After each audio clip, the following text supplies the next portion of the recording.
And that leads to the second point, which is the future of data and how it will be compartmentalized, how it will be monetized. We think that now we own our identity, now we own our preferences and informations. All these companies out there might be really interested in paying us to get access to that information. We might end up paying Facebook $9.99 a month if you're not the product, you're the client.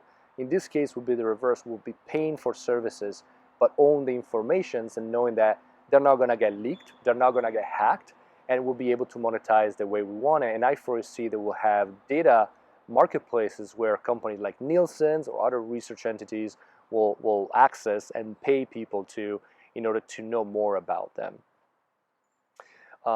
Another things that we have to consider as Web3 takes over the world is how almost everyone can participate in this economy. We think about the creator economy. We think about how anyone in the world can create assets, whether they are used in video games or metaverses or for any other sorts of applications in the digital world.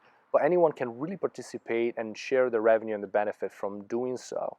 An early application was done through Second Life from Linden Labs, where the folks and designers around the world were really, generating a lot of money and having almost like a full-time job by creating digital assets and skins that gamers could buy and use inside Second Life. And as the metaverse will take hold, we'll see a lot more of that in the environment, and the metaverse, or the metaverses as we say, will become effective economy where everyone around the world will be able to make a living by creating elements, assets, environments, world for other people to enjoy, to use, and benefit. The question that obviously is prompted at will be, what are the new rules? We know that the SEC and regulators are still behind when it comes to understanding and regulating Web3. We've seen that with cryptocurrency mainly from a financial standpoint. But if we think about identities, who's going to own them, how that will change and impact, for example, electronic medical records, hospitals, insurance companies, that has yet to be defined. And so the governments will have to really take a hard look at Web3 in general, not just cryptocurrencies, but Web3 in general, and how this information, which are valuable assets, information is the most important valuable asset after oil, they will be ruled across all these entities. And what will accountability look like?